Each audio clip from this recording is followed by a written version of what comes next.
Dans cette vidéo, on va expliquer l'intégrale curviligne, la partie 1. C'est-à-dire, dans cette partie, tu vas apprendre à calculer l'intégrale d'une fonction f de xy ou f de xyz lorsque le point xy ou xyz décrit une courbe. L'interprétation sera dans le cas où la courbe représente un fil métallique et f représente la densité en un point du fil. L'intégrale va nous donner la masse du fil. Si la fonction est égale à 1, l'intégrale de L va nous donner la longueur de la courbe L. C'est ce qu'on va apprendre. Et on va apprendre la technique qui permet de faire un tel calcul.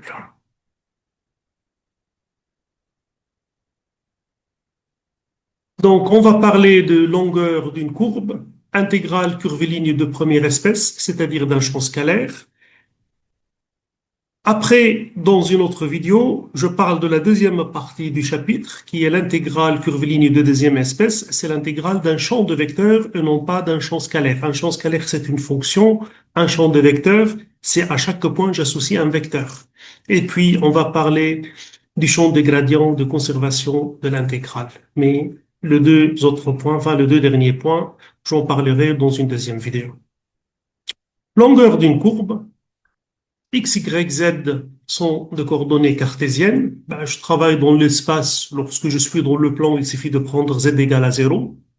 Soit L, une courbe contenue sur un intervalle AB, c'est une courbe paramétrée. AT associe X de T égale phi de T, Y égale psi de T, Z égale xi de T, avec T varie entre A et B.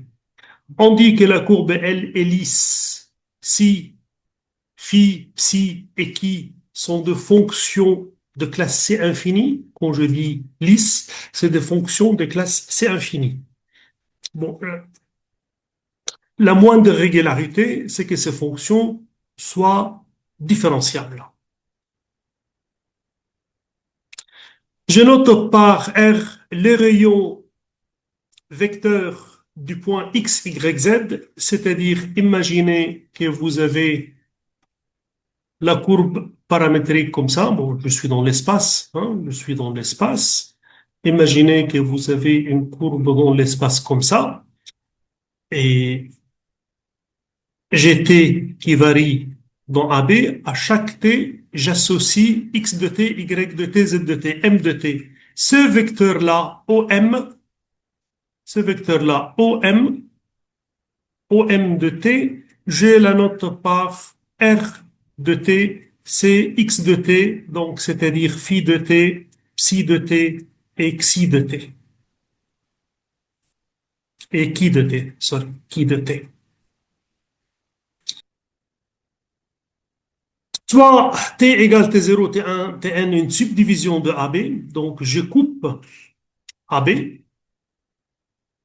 L'objectif, voilà, c'est quoi l'objectif, hein? Je vais sortir un peu du cadre de ce qui est écrit.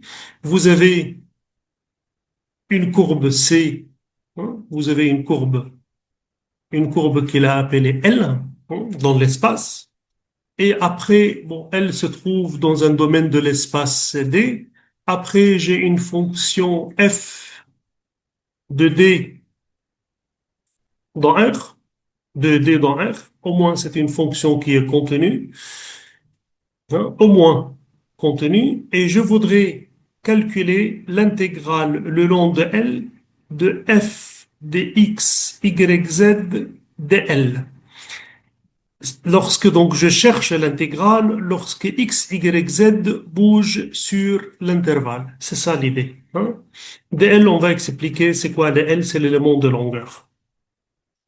Et pour ce faire, je coupe l'intervalle AB en n morceaux.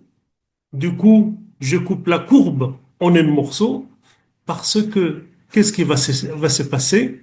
Donc ça, c'est ma courbe L. J'ai coupé AB T0, T1, bah, T0, T1, ça c'est R de T0 et ça c'est R de T1. Donc, lorsque vous prenez R de T1 moins R de T0, vous prenez, c'est pas la courbe, mais vous prenez ces vecteurs-là.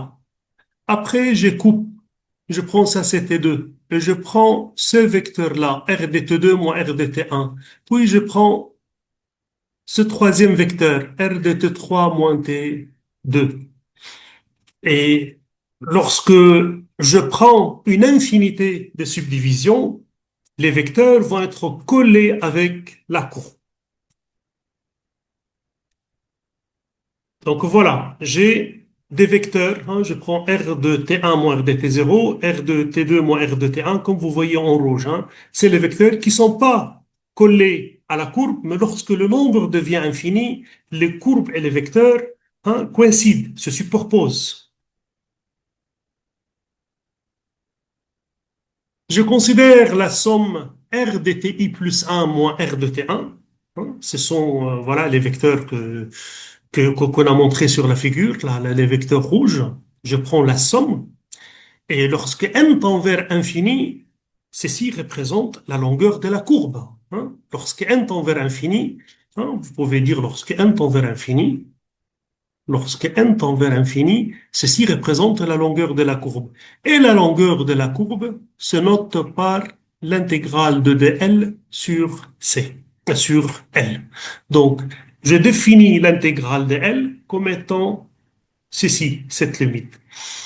dl, c'est quoi dl? dl, c'est l'élément de longueur de la courbe L qui est x égale phi de t, y égale psi de t, z égale chi de t.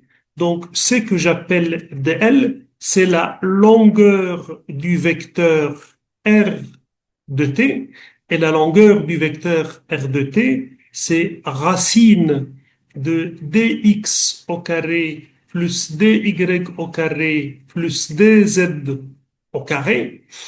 Donc, et vous savez que dx n'est autre que x' fois dt, x', c'est-à-dire phi' dt, dy, c'est psi' t dt, et dz, c'est chi' t dt. Donc, ceci va être racine carrée de phi' carré plus psi' carré plus chi' au carré, dt au carré, qui sort dessous la racine sous forme de t. Donc, c'est ça de L. Hein.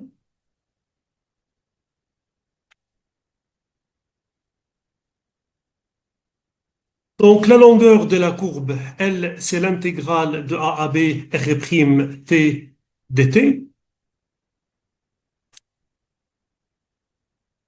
Donc, c'est exactement racine phi' plus psi' plus chi', parce que R', c'est le vecteur tangent à R, c'est ça.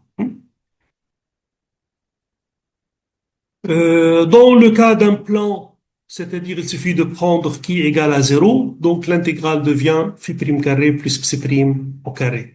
Dans le cas d'une intégrale cartésienne, donc vous avez y égale fx, donc vous pouvez considérer x égale phi de x égale x, hein, ou bien phi de t égale t, et y égale quoi? F de t, ce qui fait que psi de t n'est autre que f de t. Et puis vous avez z égale à zéro. Donc l'intégrale, c'est phi' qui est 1, plus phi' au carré, c'est 1, plus psi' au carré qui est f' au carré. Hein. Donc je peux considérer ça comme la longueur de la courbe. Exemple. Cherchez la longueur de l'hélicoïde. Hein, l'hélicoïde entre 0 et 2π. Hein. Qu'est-ce que c'est? Lorsque t égale à 0, x égale a, y égale 0 et z égale à 0 lorsque t égale à 0. Et puis t augmente, x2 plus y2 égale à 2, donc j'ai un point qui se déplace sur un cylindre, et vous avez z qui va augmenter au fur et à mesure. Et là, vous faites un tour complet comme ça, hein, jusqu'à 2π. Vous montez, hein, donc ça c'est hélicoïde. Hein. Après, la courbe continue comme ça. Hein. C'est une courbe qui est tracée sur un cylindre. Donc ça c'était égal à zéro, ça c'était égal de pi, et ça c'est le bon. Hein, combien on est monté après chaque période. Donc, et vous cherchez donc la longueur, hein, vous cherchez la longueur de ce morceau. La longueur de ce morceau, par définition, donc, c'est l'intégrale t varie de 0 jusqu'à 2pi. De racine x' carré, c'est moins 1 sinus au carré, ça fait A2 sinus carré, plus A cosinus au carré, ça fait A2 cosinus carré, plus la dérivée de z de cb au carré de t. Donc, vous avez sinus carré plus cosinus carré égale 1. Il reste racine de A2 plus B2 qui est constante. Donc, ça sort dessous la racine. Il reste l'intégrale de dt entre 0 et 2pi qui est 2pi. Donc, 2pi racine A2 plus B2, ça c'est la longueur de ce morceau. Si vous voulez calculer la longueur du cercle, hein, longueur d'un cercle, on sait que c'est 2pi r. Hein. Mais un cercle, c'est quoi un cercle? Un cercle, l'équation paramétrique d'un cercle, c'est x égale r cosinus t, y égale r sinus t. Donc, la longueur du cercle, c'est l'intégrale, et bien sûr, t varie entre 0 et 2pi. Hein. Vous avez ça, c'est le cercle, ça, c'est t, ça, c'est x, ça, c'est y, et ça, c'est r. Donc, l'intégrale de 0 jusqu'à 2pi, racine carrée x', c'est moins r sinus t, le tout au carré. Bon, il y a un moins, mais bon, comme le moins au carré, ça fait plus r cosinus t au carré, et finalement 2t. Donc, vous aurez R2 sinus carré plus R2 cosinus carré, donc c'est R2. Racine de R2, c'est R. Intégrale 0 de pi de t, ça fait 2 pi R. Le périmètre d'un cercle, c'est 2 pi R. Intégrale curviligne de première espèce, cette fois-ci, je vais intégrer, je ne veux pas calculer l'intégrale de dl, c'est-à-dire j'intègre le 1, mais je vais intégrer une fonction définie dans un intervalle contenant L et qui est contenue. Donc, j'ai le point x, y, z qui se déplace sur L et je calcule cette intégrale. Si f représente la densité et L représente un fil métallique, alors cette intégrale n'est autre que la masse du fil. Ça, c'est en physique.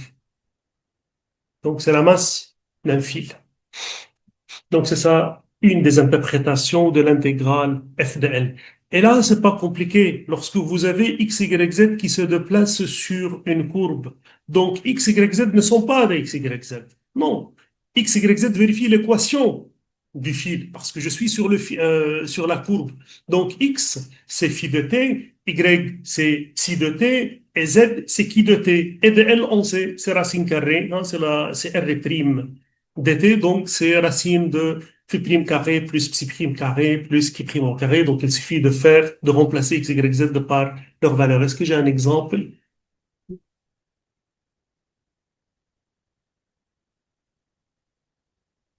Dans le cas général, voilà, donc l'intégrale f x, y, z de L, vous remplacez x, y, z par leur valeur et de L par sa valeur. Dans le cas où j'ai une courbe dans le plan, il suffit de prendre z égale à 0.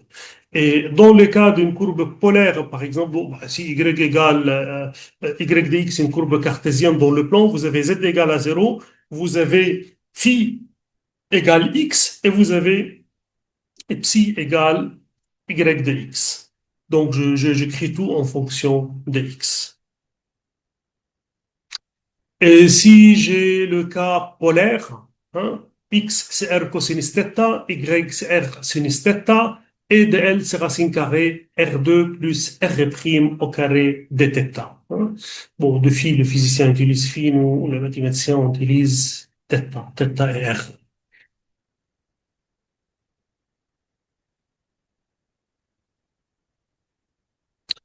Bien sûr, intégrer de A à B, c'est la même chose intégrer de B jusqu'à A. Imaginez l'exemple de F densité, hein, et AB c'est un fil.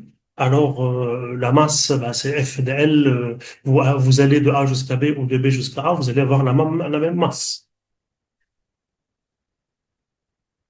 Est-ce que j'ai un exemple? Oui. Calculer l'intégrale de x 4 tiers. Donc, je calcule l'intégrale x 4 tiers plus y 4 tiers de L, et L est donnée par cette courbe-là. Et cette courbe, il me donne son équation paramétrique. Hein, son équation paramétrique, c'est x égale a cosinus cube t, y égale a sinus cube t. Voilà. Donc, je vais essayer de faire les calculs ici. Faire les calculs ici, comme on a dit. Donc, ceci égale l'intégrale de 0 jusqu'à 2pi. Donc, a à la puissance 4 tiers cosinus à la puissance 4t, plus a à la puissance 4 tiers sinus à la puissance 4t. Et après, on a multiplié par racine. A, c'était x, c'était a cosinus cube. Y, c'était A sinus cube, il me semble. Donc, on avait dit ici, j'avais 3A cosinus carré T sinus T, le tout au carré, plus 3A sinus carré T cosinus T, le tout au carré sous la racine, et puis dt. Donc là, j'ai A 4 tiers de Hoff, intégrale de 0 jusqu'à 2pi cosinus 4t plus sinus 4t,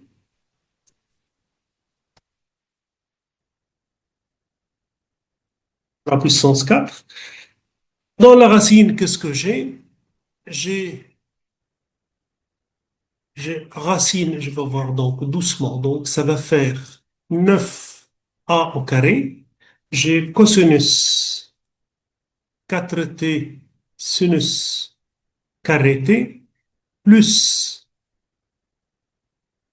sinus 4t cosinus carré t dt, de sorte que je peux prendre sinus carré, cosinus carré, facteur commun. Donc, c'est a 4 tiers 0 de pi cosinus à la puissance 4 plus sinus à la puissance 4. J'ai le 9a2, ça sort 3a, donc multiplié par 3a.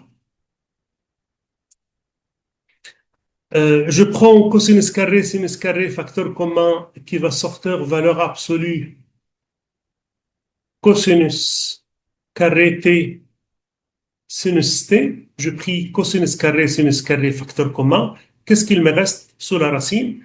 Il reste cosinus carré plus sinus carré qui est 1. Donc, c'est tout. C'est ce que j'ai. Hein? Il reste ça. Cosinus carré fois, donc en valeur absolue. Bien sûr, cosinus carré, valeur absolue de cosinus carré, c'est cosinus. Par contre, valeur absolue des sinus, il faut couper l'intégrale. Donc, ça va faire 3a à la puissance 7 tiers, l'intégrale de 0 jusqu'à pi, sinus 6t fois sinus t de t, plus sinus 4t cosinus carré t de t, parce que par sinus t aussi, de t, parce que j'ai pris entre 0 pi, donc sinus est positif, moins 3a 7 tiers, la même chose. Hein, mais cette fois-ci, de pi jusqu'à 2pi. Hein, de pi jusqu'à 2pi, parce que valeur absolue de sinus devient moins sinus. Hein. N'oubliez pas que valeur absolue de x, c'est x si x positif, et c'est moins x si x négatif. Quand vous parlez de sinus, sinus il est positif entre 0 pi, et il est négatif entre pi et 2pi. Donc, c'est pour cela, hein, j'ai cette intégrale puis cette intégrale. Bon, comme c'est la même primitive en fait qu'on cherche, je vais me contenter juste de vous donner une indication pour voir comment vous faites les calculs de ça. Donc, ceci égale la première, vous avez cosinus 6 fois sinus, hein, cosinus 6 fois sinus dt. Donc, ça, vous avez l'intégrale cosinus 6, la dérivée de cosinus, ça, modulo 1 signe moins. Et ça va faire U6 du, ça fait moins U7 sur 7, hein, pour la première partie. Pour la deuxième partie, hein, pour cette partie-là, j'écris tout en fonction de cosinus. Donc là, vous avez sinus à la puissance 4, c'est sinus carré au carré. Donc c'est 1 moins cosinus carré t au carré fois cosinus carré t. Et sinus aussi, c'est la dérivée de cosinus t modulo 1 signe moins. Donc vous développez, vous avez un polynôme en u, du. Et vous utilisez l'intégrale de un, c'est n plus 1 sur n plus 1. Bon, je vais me contenter de ça aujourd'hui. Et après, dans une prochaine vidéo, on fait l'intégrale de deuxième espèce où il y a plus de travail sur les champs des vecteurs.